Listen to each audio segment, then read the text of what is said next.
बिस्मिल्लाहिर्रहमानिर्रहीम। आज next theorem को स्टडी करते हैं। नेक्स्ट थ्योरम में देखते हैं क्या चीज़ है जी।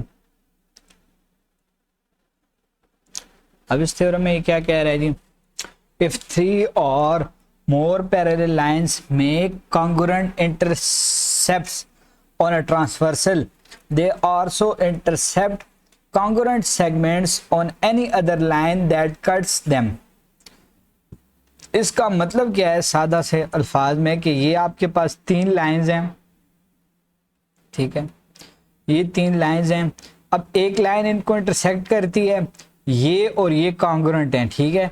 जब ये और ये कॉन्ग्रुएंट है तो कोई भी लाइन हो, चाहे वो इसको इस तरह इंटरसेक्ट करे, चाहे वो इसको इस तरह इंटरसेक्ट करे, चाहे वो इस तरह इंटरसेक्ट करें, जिस तरह मर्जी कोई लाइन इंटरसेक्ट करें, तो वो जो ये जो इंटरसेप्ट होंगे ये क्या होंगे, ये चीज़ें सारी आपस में क्या होंगी, कॉन्ग्रुएंट होंगी, ठीक है। तो जो लाइन भी इंटरसेप्ट करेगी तो वो कॉन्ग्रुएंट इंटरसेप्ट करेगी इस लाइंस को, ठीक है। तो उसको भी बनाते हैं जी, डायग्राम पहले सबसे पहले बना लेते हैं।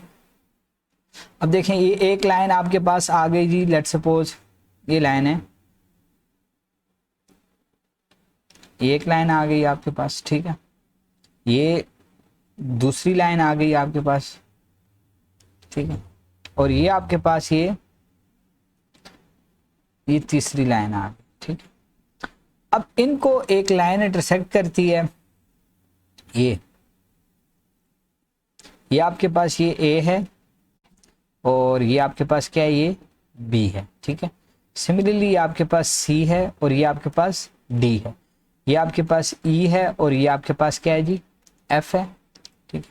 अब ये लाइन आपके पास क्या है, ये आपके पास एल, ये एल और ये आपके पास क्या आ गई, ये एक्स आ गई, ठीक है। अब ये पॉइंट आपके पास क्या है, ये आपके पास एम है, ये आपके पास पॉइंट क्या है, एन है, और ये पॉइंट आपके पास क्या है, ये पी है। अब आपके पास ये चीज है, ठीक है।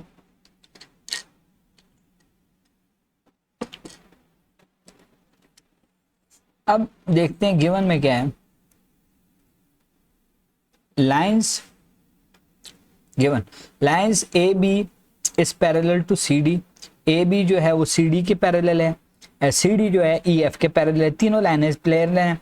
द ट्रांसवर्सल एल एक्स, ये ट्रांसवर्सल एल और x intersect A B C D and E F at point M N and P, ये आपके पास पी है, सॉरी, ठीक है,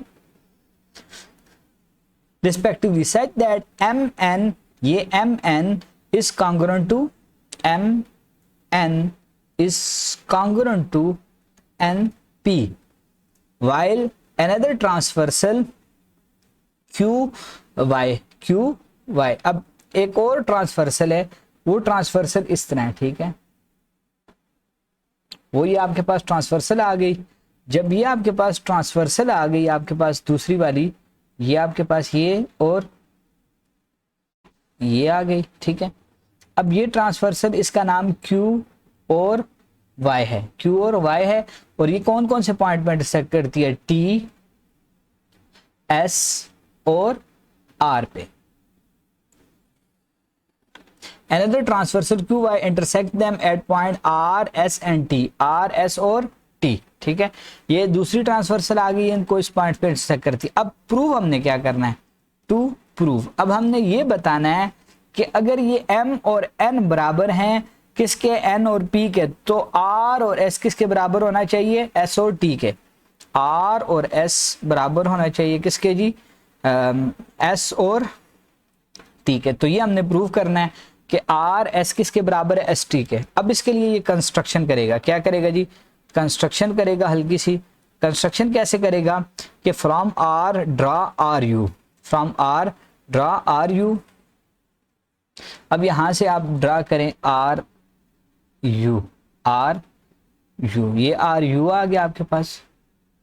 अब ये आर यू जो है ये किसके पैरेलल होना चाहिए, ये एल और एक्स के पैरेलल होना चाहिए। आर यू आपने ड्रा किया जो कि पैरेलल है किसके, एल एक्स के, which means C D at point, ये सी डी को किस पॉइंट पे मीट करता है, यू पॉइंट पे मीट करता है, ठीक है।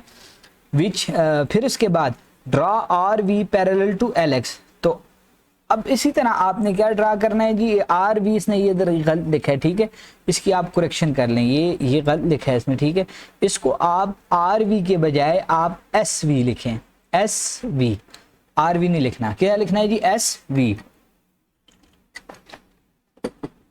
इसको आपने लिखना है एस वी। तो ये एस वी आपने ड्रा कर दिया, ठीक है, ये एस वी आ गया जो कि किसके पैरेलल है, एल एक्स के, S V is parallel to L x line के।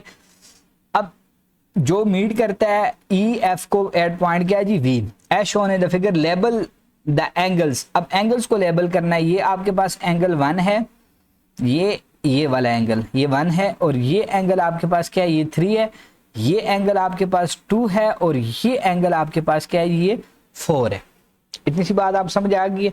अब देखें, अब ये आर यू, अब प्रूफ करते हैं इसको, proof R U is parallel to L x. ये आपने किस में कहा था, ये आपने कंस्ट्रक्शन में कहा था कि आर यू किसके पैरेलल है, एल एक्स के, और A B is parallel to C D, A B is parallel to C D, ये हमें क्या था, ये गिवन था बाय डेफिनेशन। अब ये इसके पैरेलल है और ये जो है ये इसके पैरेलल है, तो ये आपके पास पैरेललोग्राम बन गई है, एम एन एस आर, ठीक है, M N U R, sorry M N U और R, M N U R, M N U R, M N U R is parallelogram. ये पैरेललोग्राम क्यों है, क्योंकि इसकी अपोजिट साइड जो है वो क्या है, पैरेलल है बाय डेफिनेशन। अब आगे देखें जी,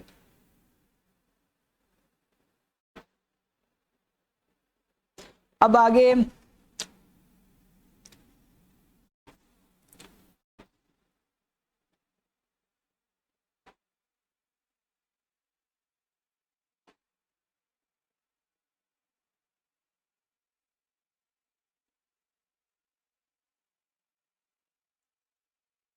अब देखें आगे, ये इसको आगे देखते हैं।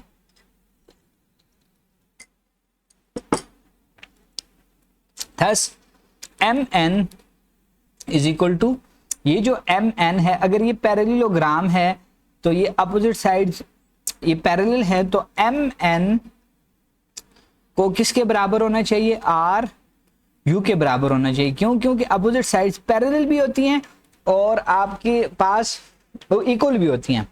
इसी तरह आपने क्या करना है, इसी तरह आपके पास ये और ये आपस में बराबर आ गई। सिमिलरली ये आपके पास एन एस और ये आपके पास ये वी और पी, ये भी पैरेललोग्राम है।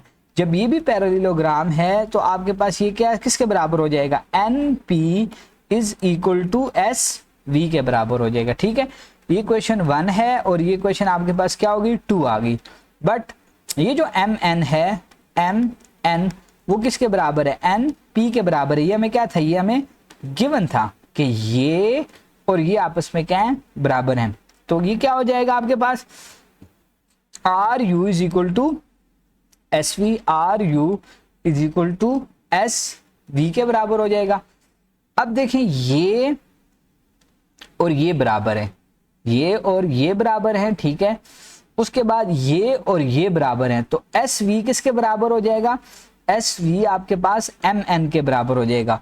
इसी तरह आर यू जो है वो किसके बराबर हो जाएगा, आर यू एस वी के बराबर हो जाएगा। ये और ये और ये और ये आपस में क्या हो जाएंगे, बराबर हो जाएंगे। तो ये रिजल्ट निकालने के लिए हमने सारा प्रोसेस किया है कि R U is equal to S V, R U is equal to S V. देखें ये किसके बराबर है, इसके बराबर है।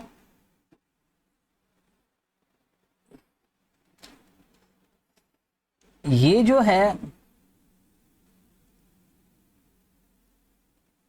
अब देखें आर यू किसके बराबर था, एम एन के बराबर था। ये एम एन जो है किसके बराबर है, एन पी के बराबर है, ठीक है। ये एन पी किसके बराबर है, ये इसके बराबर है।